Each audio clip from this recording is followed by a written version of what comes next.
The psyop is that now the fact that you no longer want to be around people, the fact that you would love to help people, but it's just not worth getting close to anyone, that's your fault. Now you're the villain. Yeah, you're the bad guy now, because you're an earth angel. You're supposed to shine your light on the world. But look at you now. Now you don't want to go help people. Now you don't want to go spread love and light everywhere because you've been beaten down, poisoned, attacked, humiliated. I mean, some of you have been hit by cars. Some of you have just been through pure war. Anytime, for years now, anytime you've tried to even connect with another person, the more you attempt to help, the more you let somebody in, the more you've gotten attacked every single time for years now. But you're the bad guy because you're no longer showing everybody what an earth angel you are. You're not displaying light and love everywhere you go, frolicking and just brightening everybody's day as you walk through the world, because you're holding it tight, just trying to survive now, realizing what a dark place you've found yourself to be in. So that's the final part of the psyop. After you've finally been beaten to submission, it's your fault that you're no longer shining bright. I don't know. I'm sitting here and I look at you guys, and most people would never have even gotten as far as you. Many people felt this was so terrible that and started to have a realization that the world looks so terrible when that's all you're allowed to see, when you're strategically covered and surrounded by this kind of evil darkness. But now it's your fault. I mean, to be honest with you, don't tell anybody I said this, but I kind of think the villain in this story would be the ones that spent this much money, time, energy, effort into systematically breaking you down and hurting you thousands of times over and over and over. I would say those black-hearted scumbags are the bad guy, but that's one man's opinion. I mean, from what I hear, it's your fault, Earth Angel. It's your fault. Because you're supposed to shine bright no matter what anybody does to you. I don't know. Let me know what you think. But the girlfriend, your ex, one you laying next to every night, part of a cult. Her mother, her sister, her brother, they all part of a demonic cult. And they got an insurance policy on you. You are their generational wealth. They trying to destiny swap with you, use you to change all their lives. Yep. They got life insurance policies. Their name. Start checking the mail now. Start checking the mail now. And if the mail not coming to you and your woman address, it's going to her mama address. Y'all so called like Global Life or something like that. Give them your woman phone number and give them your social. And see if you got any life insurance policies in your name that you didn't approve of, because they trying to get you. I don't know who this message is for. Your ears? Even higher pitched? Yeah, so do I. For many years now, about 4. This year, 2026, has literally skyrocketed the high-pitched frequency in my ears. I have been a longtime fan of Dolores Cannon. I've watched her things for many years, and she said, when the earth splits from the 3D to the 5D, you're literally going to wake up one morning and you're not going to recognize friends and family. They're going to be different. You're not going to recognize the planet and the social structures. Everything around the control tactics are going to implode on themselves, and they are. And over the last about 2 weeks, 3 weeks, the high-pitched frequency in my ears has been so high that it's I can't tell you what I think it is because TikTok will me, but I think everybody knows that something major is just around the bend. Keep positive. Keep your focus, your energy concealed. Keep who you are. These NPCs are everywhere. Do you hear this in your ears?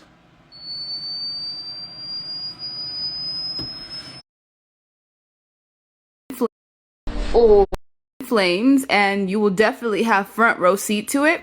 Matter of fact, you might be sitting down watching your popcorn because some of these people wanted to gossip about you, basically laugh at your expense. These people definitely had something to play in terms of like your mental health. Maybe they wanted to bring you down in some sort of way. And what's going to happen is you're going to be isolated from them. With the Hermit, you're going to be going within, soul searching. Your ancestral line is very strong and they definitely heavily protect you. So what this is saying is that you're going to be in a position where you're watching something basically internally implode and multiple people are going to be involved. With the Emperor, the Knight of Pentacles, and the Knight of Cups, there could be 3 to 4 people that were either laughing at your expense, trying to conspire against you, wanted to do something behind the scenes because they felt like there was going to be no repercussions. Well, they were definitely wrong. With legal proceedings, they're going to be judged heavily. It seems like your energy brings judgment to people, whether they know it or not, especially the ones that feel like they're untouchable, especially people that like to click up against you or people that just get along with each other simply because they do not like you. You're going to be moving to a calmer place. Some of you are being abruptly moved out of an environment or just moved away from something because, yeah, they're going to be feeling the heat from the universe. Matter of fact, they should have left you alone. As a high priestess or the high priest, you carry a lot of energy and force, and you're definitely not the type of person that should be messed with, especially not when you're putting in hard work and dedication. Some of you, this is at work, getting tag teamed at work. People like just conspiring against you, wanting to give you a hard time. You're over here literally minding your own business, not even bothering anyone, staying in your lane. Meanwhile, people want to insert themselves in your life, insert themselves through chaos, through drama, through turmoil. Some of these people just, they can sense the power from within that you have, and they want to just basically seem important, or they want to undermine you. And what they don't know is that the grim is coming straight for them. Like they literally, by messing with you, they literally summon something. That's what I'm saying. You come from an ancestral line that is very deep. Some of you have paternal figures that do not play about you. They're very ruthless in terms of people having malice or just malicious intent towards you. There's a cost for that. There's always a cost for that. So with death, something in their life is changing abruptly. And when I say abruptly, I mean like within hours or overnight. If they were hee-hee-ha-haing at your expense, yeah, there's definitely going to be nothing to laugh about now, because what they're going to trigger is depression in their own lives. They're definitely going to be in their feelings, and either you announced something, you revealed something, you put in work into basically yourself, and inadvertently, and it ended up exposing other people. And now they're going to be locked up. Maybe not literally, but figuratively. Figuratively, they put themselves in an imprisonment situation. So now they're going to have limitations. If this is at work, getting demoted, getting projects removed from them. If this is just in general, they're going to be in spiritual jail, which means all their blessings are going to be halted. Their ancestors might abandon them temporarily, depending on the severity of what was done to you. Yeah, there's definitely going to be a price to pay. And with the devil being here, they're also inviting the devil in their life. This is you, strong, being held by the universe, your ancestors and guides. Some of you don't have much support except self. And even with that, it may seem like you're vulnerable or that you're an easy target, but that couldn't be further from the truth, because the things that protect you are from far beyond this world, and people are starting to realize that, because they're starting to see the cause and effect between when they started messing with you and now everything's going downhill. Now they're being exposed publicly. Now if they have some sort of reputation, that reputation is now being tarnished. Why are you messing with the viewer? If the viewer is over here staying in their own lane, why are you conspiring against them? So yeah, people are being looked at differently because of you, and they're kind of being seen as trash. It's almost like the trash is being taken out, or the trash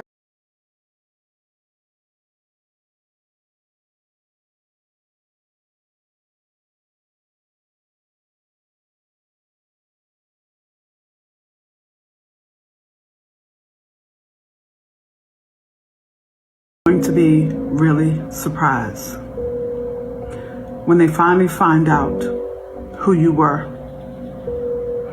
All those who have come across you, they're going to be shocked that they literally had an angel in front of them and they didn't recognize you.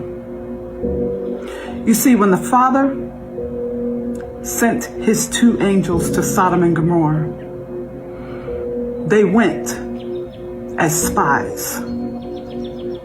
You see, the 2 angels didn't look like angels. They looked like regular human beings. They looked like men. And the inhospitable treatment that these 2 men received by a group of men trying to come into them intimately, but they didn't know who they were. You see, the Father often in the scriptures sends out spies. They are actually witnesses to the abominations, to the crimes. And when they find out who you are, they're going to be shocked. They're going to drop to their knees for forgiveness, because what's going to happen is, rolling through their mind, every ill word, every ill treatment, every backstabbing, every tactic of the enemy of manipulation, every abuse, physical, mental, sexual, spiritual, that's going to all come back to their minds. The Father's going to bring it back to their remembrance. And they're going to remember and be shocked of who you actually are. Yep. Have you ever wondered why some of the most enlightened, wise, and spiritually gifted individuals were not necessarily the brightest in school?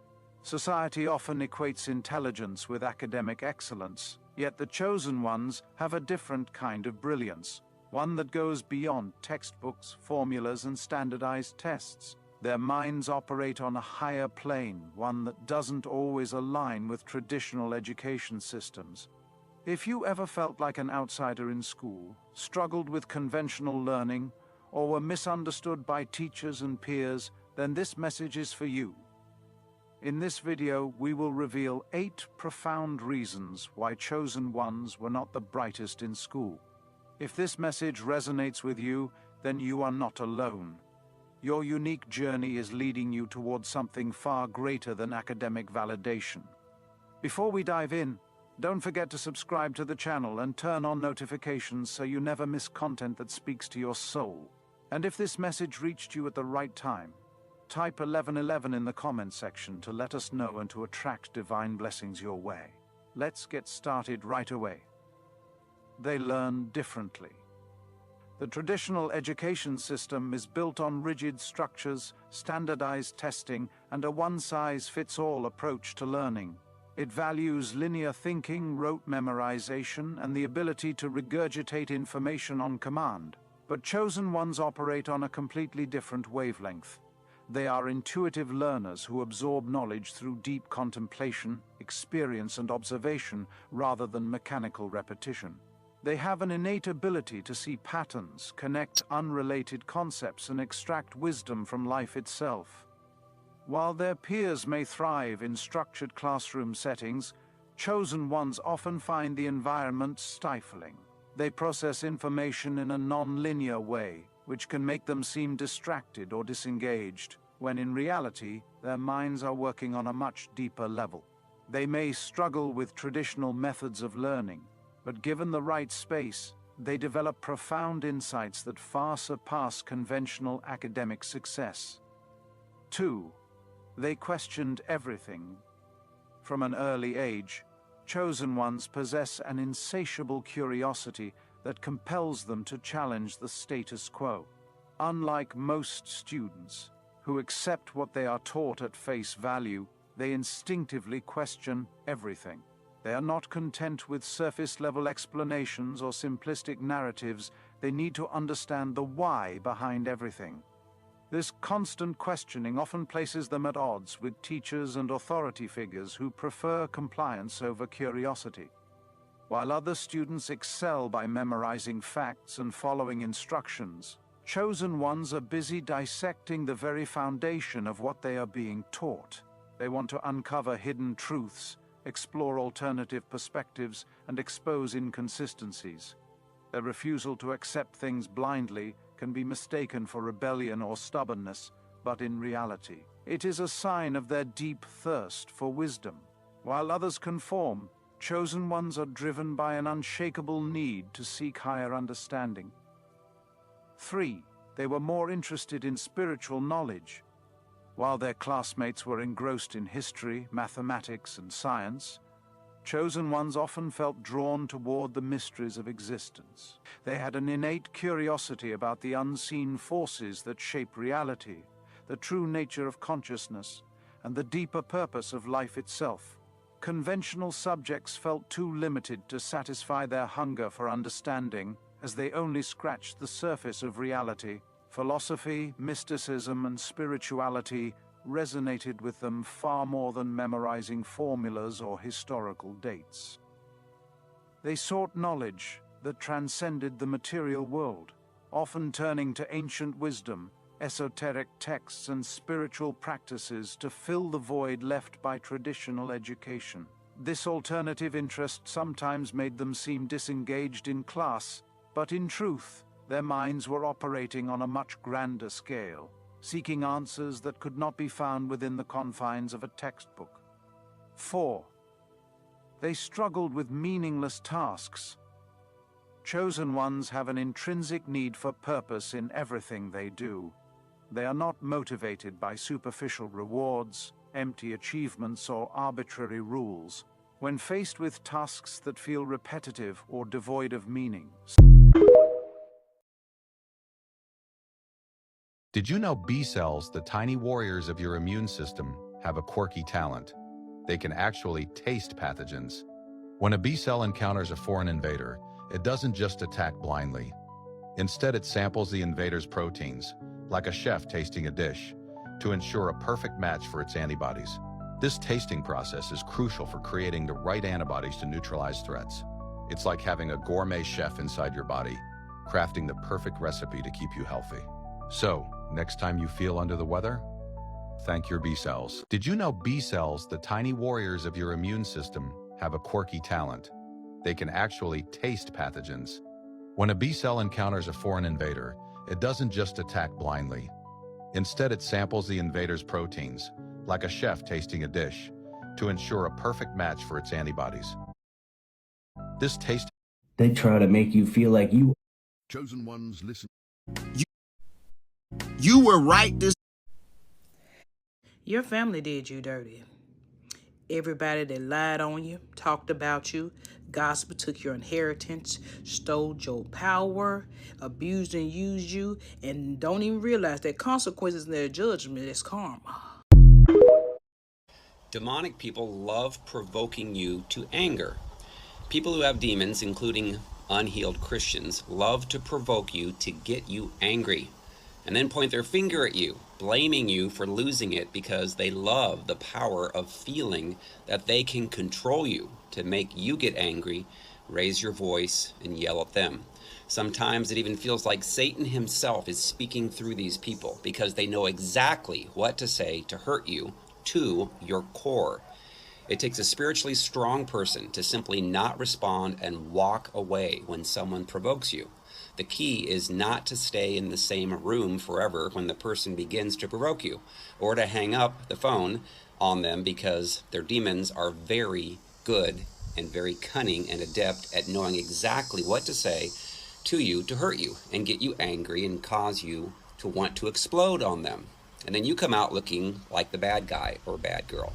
It's very hard to forgive people also who provoke you, which then allows demonic spirits to torment you as well. So what does the Bible say to do when someone tries to provoke you into an argument or dispute? 2 Timothy chapter 2. Your sibling won't get away from your narcissistic mother because they don't want to end up like you. You being talked about, they smearing your name, they lying on you. Everybody is looking at you like the bad guy. They calling you the narcissist. Yeah, all that good shit. So since your sibling is still looking for validation from your mother and everybody else, they gonna stay right there and defend her and enable all of her narcissistic behavior. Your sibling know your mama full of shit. In fact, when you left, they started enduring your abuse times 10. Deep down, your sibling got thoughts of going no contact with your mama. But because they don't know how to make the kitchen cold when it get hot in that motherfucker, they gonna stay right there. They'd rather help your mother team up against you than do what's right and choose the truth over lies. Thing is though, your sibling, your mama, and anybody else that's a part of the hate group, God got something for every last one of them. Ain't nothing good coming to them motherfuckers. Believe that.